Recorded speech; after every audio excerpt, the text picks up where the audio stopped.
After watching several reviews and commentary videos on the tubes regarding the show and how miserable it was, I decided to take a crack at it because it sounded absolutely hilarious. Beginning the series, I saw nothing that looked like a woman. I kept searching and searching for the woman everybody was talking about, but I couldn't find it. It was later I realized the lesser Justin Bieber DMC Dante wannabe was a supposed woman in question. After several cues and references from the main cast, it was hard to tell if it was even human with all the body art that encapsulated its skin, which was also rife with makeup to conceal the acting thing's past regrets. But I'm sure it will get fresh new ones while still filming the season. Supposedly, Kate Kane was a beautiful girl that grew up to look like nothing of the sort. But we'll get back to that later. Just like how they keep doing that in the show with the same scene over and over again.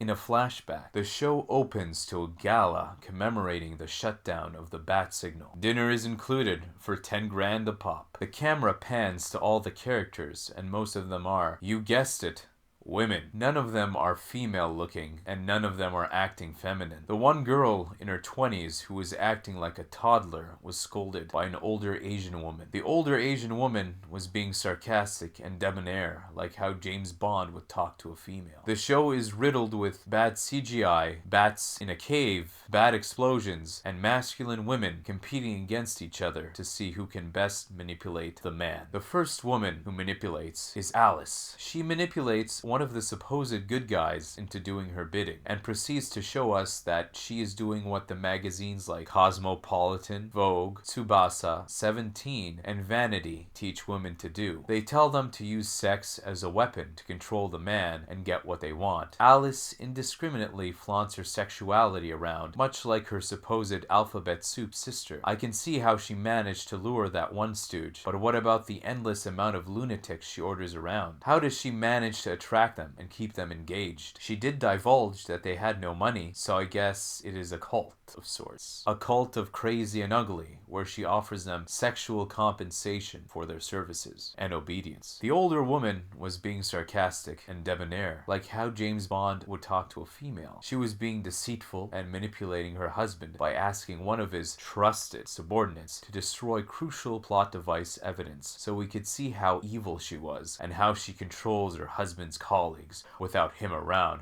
Ooh, so powerful. Even the young girl in her 20s has a lying, manipulative side to her. She secretly funnels money from her university to run an underground clinic of sorts so that the villains of the city can get the STD checks they need but don't deserve. Not to mention that it is also risky and retarded. The 2 R's. What about the risk of rape women keep talking about? The 3 R's. Putting yourself in a compromising position and then blaming men for what happens. Genius. Pure genius. On top of this, you give this moron a gun, and she almost blows her stepsister's head off. The girl even makes a remark to her stepsister that I thought was embarrassing and irritating, stating that her ex-girlfriend married a man. She said, "Oh my god, she married a man. Why? That's so weird and strange. Oh my." So this is the message that CW and WB want to push, that it's weird to be straight and heterosexual. Deceitful, lying, gold-digging manipulators are what the CW, DC, Marvel, and Warner Brothers consider to be strong women. They're practically brainwashing many kids who watch this nonsense to interpret it that way. The magazines, media, CW, and Warner think that by keeping secrets, women have power over those unaware. Again, this is a deceitful tactic leading to affairs, cheating, and other non-ethical behavior. But these cucks claim to be for ethics, when they are totally not demonstrating any, on this TV show anyway. This is a strong, powerful woman by today's standards. I'll tell you what a strong, powerful woman is. It's a woman that can take care of her kids, support them, support her husband, and work issues out without resorting to divorce, violence, manipulation, verbal abuse, domestic abuse, and finally, watching her kids leave her house to start healthy families of their own. A strong, powerful woman is a healthy woman. A healthy woman is a pillar of strength for the family, not a promiscuous loon with mother other issues and a coat of tattoos on her skin. This show, and others like it, dishonor the meaning of what it is to be a woman, and her strength and power. The only males in lead roles are portrayed as bumbling imbeciles riddled with emotions. In the first position, we have Jacob Kane, a supposed actor who was going to play Wolverine, but unfortunately broke his leg in an accident driving a motorcycle. Jacob Kane is a man in a leader CEO position who doesn't think with his brain, but instead uses his heart. He refuses to let his daughter join his security brigade and cites that even with all her supposed training and experience, he is afraid to lose her. Clinging to his feelings is something a woman would do, or maybe he has seen his daughter's skills, or lack thereof. At which point, I cannot blame him. Later, Mr. Kane consults with a subordinate woman, his daughter's age, who tells him the proper course of action, which produces results. Like, how in the world did Jacob Kane start and run a successful company if he can't think straight? Oh wait, plot device. Let the woman help you! Then we have the know-nothing Luke Fox, another man portrayed as a bumbling idiot who claims he does not know how anything works at Wayne Enterprises, but then proceeds to claim greater prowess than his father, Lucius Fox. And as you know, Lucius Fox was the designer behind most of Wayne's gadgets and tools, equipment, armor, and vehicles. Luke Fox also tailor-fit the Batsuit to fix the thing claiming to be a woman. I'm sure he's a know-nothing because Bruce entrusted him with his secrets. The script contradicts his actions. Then we get to Kate Kane, the thing claiming to be a woman, not having a modicum of experience with handling criminals or having any skills in martial arts. It takes upon the cowl of the Dark Knight and gets its ass beaten left and right until the plot device environment surroundings come to her aid. Even then, she gets wrecked and only survives because her enemy chooses to spare her tiny, weak, sorry little ass. When I laid eyes on the suit, I thought it had a built-in bra. Maybe Bruce in the CW universe was a post-op or something. It would go well with the narrative the universe is working. But upon glancing at it, it said it was an imperfect tool because it wasn't made for a woman.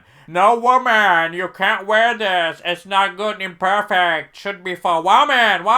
But you fool, his name is Batman. Man! The costume was made for a well-built man. Nothing asked you to steal his costume and complain with your diarrhea of the mouth, Kate Kane. The Batman man even saved your life when you were shot multiple times in the chest because he had a bulletproof Kevlar armor suit. Or that time, do you remember when you decided to jump out of a building with your ex in tow and Bruce's cape saved you again? Mechanics you didn't know about because you were a reckless bitch cruising for a bruising because your ex dumped you, and even after that revelation, you find out it's for a man. You turned her straight. Congratulations! Hey, if I was a lesbian, you'd probably turn me straight too with that grotesque grimace on your face. Your head is too big for that costume. You look like a bug, not a bat. I thought you were Batman. Uttered by at least 2 people in the show. I don't see how you can take the frame of a garden gnome and equate that to Batman. Maybe a geriatric bat might. Sure. The only saving grace of the show was the ex-girlfriend. She behaved like a feminine, elegant, and humble girl. Oh, she's also married to a man in a heterosexual relationship. That means something is getting inserted somewhere when she goes home on a nightly basis. Unfortunately, with the CW shows, the significant other often dies, or ends up being evil, so that the main character can hook up with the love interest. But maybe because she's a strong and powerful woman, she will cheat on her husband and push the modern narrative. I don't see any strong, powerful woman. All I see are decadent sluts having their way because no one is able to deduce their scheming. Deceitful, lying, risky manipulators are what the CW and Warner Brothers consider to be strong women. If you want to watch this show, watch it to know what a strong, smart, responsible, and charming woman is not. However, if you were looking for the definition of human garbage, this is the show for you.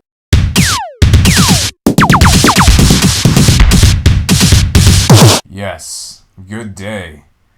It is Hentai Happy, and I have some news